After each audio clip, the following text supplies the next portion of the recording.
साक्षी महाराज ने जब कहा कि बीजेपी की बी टीम ओवैसी है, ओवैसी ने बिहार में हमारा साथ दिया और उत्तर प्रदेश में हमारा साथ देगा, क्योंकि साक्षी महाराज या भारतीय जनता पार्टी चाहती है कि मुसलमानों का वोट यादव में, दलित में, यानी बीएसपी, एसपी और कांग्रेस में बढ़ता रहे और वो एक तरफा राज करता रहे। वो चाहता है कि मुसलमानों का वोट इसी तरीके से बढ़ जाए, मुसलमानों का वोट कभी भी एमआईएम को ना जाए। अब आपको पता चले कि साक्षी महाराज ने इतनी बड़ी बात कैसे की। ये वो साक्षी महाराज जिस पर 34 से ज्यादा क्रिमिनल केसेस चल रहे थे, ऐसे नापाक, घटिया, नीच इंसान ने ऐसे शख्स को बी टीम कहा जिसके खिलाफ एक भी क्रिमिनल चार्जेस नहीं है। और समाजवादी पार्टी भी इसीलिए बीजेपी की बात सुनकर एमआईएम पर हमला कर रही है, क्योंकि खुद समाजवादी पार्टी को पता है कि इनके जात पात के लोग खुद एसपी को वोट नहीं देकर बीजेपी को दे रहे हैं। सिवाय मुसलमानों के बीजेपी, बीएसपी और एसपी का अस्तित्व खत्म हो चुका है। सिवाय मुसलमानों का वोट के इनके पास कोई और समुदाय का वोट है ही नहीं है, खत्म हो चुका है। क्योंकि दलित और यादव का वोट बीजेपी को ही जा रहा है और आगे भी जाता रहेगा जैसा माहौल चल रहा है। और किसे बीजेपी की बी टीम कहने की कोशिश की जा रही है? मुलायम सिंह यादव के साथ उठने बैठने घूरने वाले शख्स का नाम साक्षी महाराज है। साक्षी महाराज जब घूमता मुलायम सिंह यादव के साथ है, पैर पकता मुलायम सिंह यादव की है, खाना खाता मुलायम सिंह यादव के साथ है, तो वैसी बीजेपी की बी टीम कैसे हो गया? क्या मुसलमान? दो ही चक्कर है, या तो बीजेपी मुसलमानों को बेवकूफ या कमअकल समझ रही है, या फिर समझ रही है कि मुसलमान सब में कांग्रेस की गुलाम करती है। बीएसपी और एसपी के गुलाम हो चुके हैं। इसको जितना भी एमआईएम के खिलाफ बोल दो, ये सुधरने वाली नहीं है। ये गुलामी करे एसपी बीएसपी की, इनका कुछ होने वाला नहीं है। इसलिए ये हमें तोड़ रहे हैं, हमें मरोड़ रहे हैं, हमारे इत्तेहाद को खत्म करने की कोशिश की जा रही है। इसलिए साक्षी महाराज ने बैरिस्टर असदुद्दीन ओवैसी साहब को बीजेपी का बी टीम बेशर्म होकर बोल दिया, जबकि खुद साक्षी महाराज का उठाना बैठना मुलायम सिंह यादव के साथ होता है। और मुलायम सिंह यादव के पार्टी के लोग जो एमआईएम को बीजेपी की बी टीम कर रहे हैं, खुद मुलायम सिंह यादव की पार्टी, मुलायम सिंह यादव के बेटे अखिलेश यादव का खाना पीना योगी आदित्यनाथ के साथ होता है। जब आजम खान जेल में सड़ रहा था, तब योगी आदित्यनाथ के साथ इनकी मीटिंग चल रही थी और ये पार्टी मना रहे थे। ऐसे नीच लोग बैरिस्टर असदुद्दीन ओवैसी साहब को वैसी की बी टीम कहते और मुसलमान को हाथ में हाथ धरकर तमाशा देखती है। एक अजीम लीडर के साथ इतना बड़ा घिनौना इल्जाम और मुसलमान कम खामोश है। क्या बाबा साहब अंबेडकर को अगर ये लोग उल्टी सीधी बातें बोलते थे तो क्या दलित खामोश रहते? क्या नरेंद्र मोदी को उल्टी सीधी बातें बोलने वाले को हिंदू खामोश रहते हैं? तो फिर मुसलमान क्यों खामोश है अपने लीडर की बेइज्जती पर? क्योंकि मुसलमान बेगैरत हो चुके हैं, मुसलमान बेवकूफ बन रहे हैं इनके हाथों, डर रहे हैं, ईमान का खात्मा हो रहा है। कांग्रेस और समाजवादी पार्टी की गुलामी में इनका ईमान मर चुका है। मैं ये बात साफ तौर से कह देना चाहता हूं उत्तर प्रदेश और पूरे दुनिया के लोगों से कि वो बात कान खोल कर सुन ले कि मुसलमान या तो ईमान वाला है या तो फिर किसी गैर कौम की गुलामी करता है, क्योंकि धर्म और गुलामी एक साथ नहीं चल सकती है और ना ही मुसलमान कभी भी इसको चलाएगा। और कांग्रेस क्यों घबरा रही है? इसके लिए आपको उत्तर प्रदेश 2017 विधानसभा के चुनाव पर नजर रखना पड़ेगा। उत्तर प्रदेश 2017 के विधानसभा चुनाव में 403 विधानसभा की सीटों पर अकेले बीजेपी को 312 सीटें हासिल हो जाती है। वहीं पर समाजवादी पार्टी जो पहले सरकार बनाकर ठहरी हुई थी, उसकी 100 सीटें भी नहीं हो पाती है। मात्र 49 सीटें ही समाजवादी पार्टी जीत जाते हैं। बहुजन समाज पार्टी जिसका दबदबा उत्तर प्रदेश में देखने को मिलता है, ऐसी पार्टी को, दलितों की पार्टी को मात्र 18 सीटें मिलती है। और वो कांग्रेस जिसने भारत पर इतने सालों से राज्य किया, उत्तर प्रदेश में इलेक्शन लड़ी तो मात्र 7 सीटें ही जीत पाई। और एसबी शेड्यूल्ड ट्राइब्स के पार्टी जिसके प्रमुख ओम प्रकाश राजभर साहब, जिनका एमआईएम के साथ इस वक्त अलायंस हुआ है, उनकी 4 सीटें आती हैं। अब यहां पर आपको आंखें खोलकर, कान को खोलकर और दिमाग को जगाकर इस बात को आपको समझना पड़ेगा कि उत्तर प्रदेश की कुल आबादी में 20% हिस्सेदारी मुसलमानों की है। यानी 100 विधानसभा की सीटें इस वक्त मुसलमानों के कंट्रोल में है। वो जिसकी चाहेंगे सरकार गिरा देंगे, जिसकी चाहेंगे सरकार बना देंगे। उत्तर प्रदेश में 21% दलितों की हिस्सेदारी है, यानी 110 सीटें विधानसभा की ऐसी है जहां पर दलित मेजॉरिटी में है, यानी 110 सीट दलितों के पास है। उत्तर प्रदेश की कुल आबादी में 23% फॉरवर्ड कास्ट के लोग हैं, जिनको अपर कास्ट कहा जाता है, ठाकुर, वैश्य, ब्राह्मण, जिनकी आबादी 23% है, यानी 120 विधानसभा की सीटों पर इनका पकड़ है। 40% ओबीसी उत्तर प्रदेश में रहते हैं, जिसमें से 9% यादव, 7% लोधी, 4% कुशवाहा और 3% कुर्मी समाज के लोग रहते हैं। यानी यादवों के पास 40 से 50 सीटों का प्रभाव है। इस लिहाज से देखा जाए तो बीजेपी ब्राह्मणों की पार्टी है, यह कोई ढकी छुपी बात नहीं है। तो ब्राह्मणों का 130 सीटों का वोट या 120 सीटों का वोट सीधे सीधे बीजेपी को पड़ना चाहिए था, और वो पड़ा। लेकिन बीजेपी की 120 सीट नहीं आई, बल्कि बीजेपी की 312 विधानसभा की सीटें उसके पास आ गई। यह कैसे हुआ? क्योंकि 100 सीटों में जहां पर दलित मेजॉरिटी में है, उनका भी वोट बीजेपी को गया, और 60 से ज्यादा सीटें जिनके कंट्रोल यादवों के कंट्रोल में है, उन यादवों का 60 से ज्यादा सीट भी बीजेपी को गया। तो 120 130 सीट ब्राह्मणों का बीजेपी को गया। यादवों की पार्टियों को लात मारकर यादवों ने अपना वोट बीजेपी को देकर 60 सीट और बढ़ा दिया, और 110 सीटों पर प्रभाव रखने वाली दलित समाज ने भी अपना वोट बीजेपी को दिया, जिसकी वजह से बीजेपी 312 विधानसभा की सीटें उत्तर प्रदेश में जीत गई। अब पता चला कि साक्षी महाराज घबरा क्यों रहा सोती वैसी, अभी नहीं पता चला ना, थोड़ा रुको। मुसलमान 20% उत्तर प्रदेश में हैं। 100 से ज्यादा विधानसभा की सीटें मुसलमानों के पास है। 143 सीटें ऐसी हैं जहां पर मुसलमान हार और जीत का फैसला करते हैं।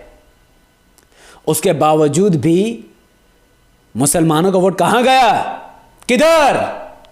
मुसलमानों का वोट समाजवादी पार्टी को मिला, जिसकी वजह से उनको 49 सीटें आई, बीएसपी को मिला जिसकी वजह से 18 सीटें आई, और कांग्रेस को मिला जिसकी वजह से उनकी 7 सीटें आई। तो मुसलमानों का वोट समाजवादी पार्टी, बीएसपी और कांग्रेस में बटा। हैरत की बात यह है कि 9% समुदाय वाला यादवों की पार्टी को यादव ने लात मारकर बीजेपी को वोट दे दिया, और 60 सीट बीजेपी को दे दी। 21% मेजॉरिटी रखने वाले यादव दलितों की पार्टी ने बीएसपी को लात मार दिया और बीजेपी को वोट देकर बीजेपी को 120 सीटें जिता दी। और ब्राह्मणों की पार्टी बीजेपी है, कांग्रेस को लात मारकर ब्राह्मणों ने भी 130 सीटें बीजेपी को दे दी। लेकिन चूंकि वहां पर मुसलमानों का कोई नेतृत्व, मुसलमानों के पास कोई ऑप्शन नहीं था, तो मुसलमानों ने बीजेपी को हराने के लिए समाजवादी पार्टी को अपनी सीटें दे दी, बीएसपी को सीटें दे दी और कांग्रेस को सीटें दे दी। इस तरीके से बीजेपी ने बहुमत से सरकार बना ली। लेकिन अब ऐसा नहीं होगा, क्योंकि अब मामला बदल चुका है, सब कुछ खत्म होने वाला है। अगर यादव की पार्टी को यादव वोट नहीं देता, तो मुसलमान भी समाजवादी पार्टी को आज के बाद से वोट नहीं देगा। अगर दलित अपनी पार्टी बहुजन समाज पार्टी को वोट नहीं देगा, तो फिर मुसलमान भी बीएसपी को वोट नहीं देगा। अगर ब्राह्मणों की पार्टी कांग्रेस को ब्राह्मण वोट नहीं देता, तो मुसलमान भी अपना वोट कांग्रेस को नहीं देगा। बल्कि मुसलमानों का 100 से भी ज्यादा सीटों पर जहां पर मुसलमान मेजॉरिटी में, वो तमाम वोट अब एमआईएम को आने वाले हैं। तो 100 से भी ज्यादा सीटों पर इस वक्त एमआईएम का कब्जा हो चुका है, जिसकी वजह से बीजेपी घबरा रही है। इस 43 सीटों पर मुसलमान निर्णायक फैसला देती है, किसी को हरा सकती है, किसी को जिता सकती है। अगर मैं काट कर भी अगर जोड़ूं, अगर एआईएमआईएम को मुसलमान एक तरफा समर्थन करते हैं और दलित साथ आए या ना आए, यादव साथ आए या ना आए, क्योंकि ये लोग बीजेपी के सिवा किसी को भी वोट नहीं करने वाले हैं, मैं ये क्लियर कह देना चाहता हूं, यही सच्चाई है।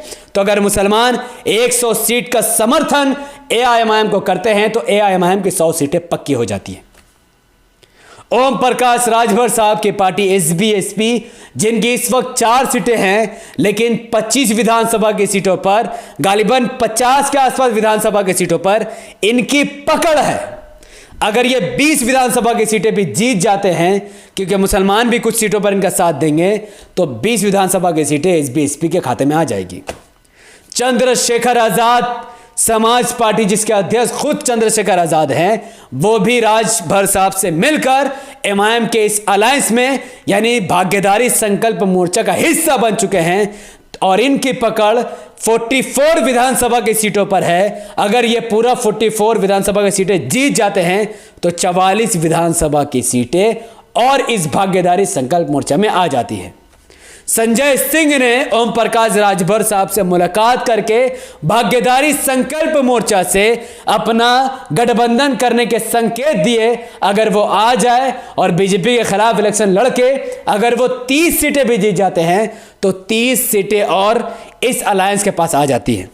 तो अब यहां से आपको जोड़ना है कि 100 एमआईएम को आ गए, 20 एसबी एसपी ओम प्रकाश राजभर साहब की पार्टी को आ गए, 44 चंद्रशेखर आजाद साहब की पार्टी को आ गए और 30 कम से कम अगर 30 भी अगर आम आदमी पार्टी जीत जाती है और इनके साथ और अन्य 9 पार्टियां हैं, माफ करना अन्य और 5 पार्टियां हैं, अगर वो लोग क्योंकि ओबीसी के 40% में कुशवाहा कम्युनिटी के लोगों के पास 4% है, लोधी के पास 4% कम्युनिटी के लोग हैं, खुरमी 3% कम्युनिटी के लोग और 20% और लोग हैं।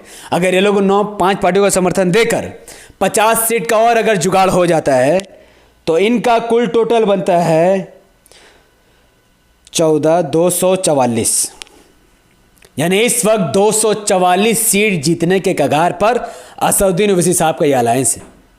अगर घट बढ़ के काट कूट के हार खसोट के अगर 210 सीटें भी ये लोग जीत जाते हैं तो मुबारक हो उत्तर प्रदेश के लोगों, क्योंकि उत्तर प्रदेश में कुल 403 विधानसभा की सीटें हैं।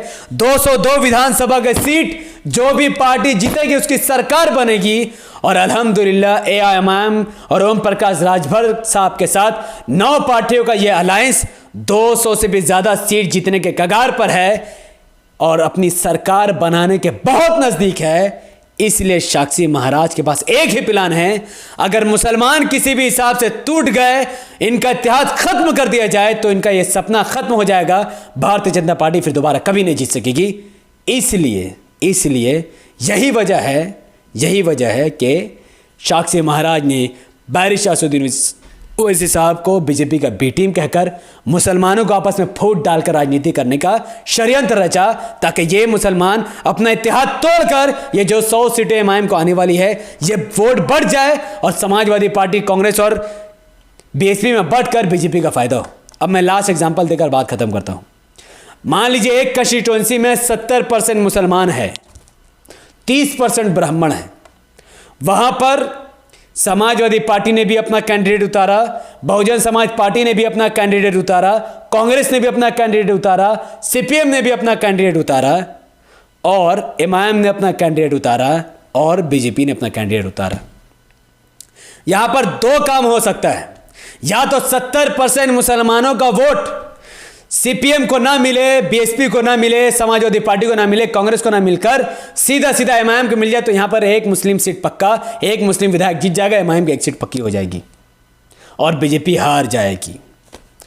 और दूसरा रिजल्ट यह होगा जो कि बहुत नकारा और नाकाम रिजल्ट होगा, जो 70 साल से हो रहा है, वो ये होगा कि 70% मुसलमानों का वोट में से 20% मुसलमानों का वोट जाएगा समाजवादी पार्टी को, 20% मुसलमानों का वोट जाएगा बहुजन समाज पार्टी को, 20% मुसलमानों का वोट जाएगा कांग्रेस में, 10% मुसलमानों का वोट में से कुछ एमआईएम को और कुछ सीपीएम को और 30% ब्राह्मणों का वोट जाएगा बीजेपी को। तो यहां से बीजेपी जीत जाएगी।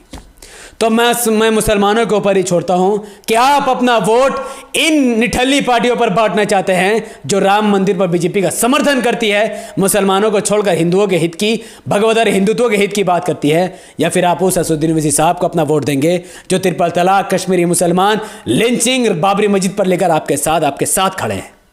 और फिर 70% वोट सीधा एमआईएम को और 30% बीजेपी को, तमाम पार्टी खत्म, बीजेपी खत्म, एमआईएम जीत जाएगी। मैं इससे बेटर एग्जांपल आपको और नहीं दे सकता हूं।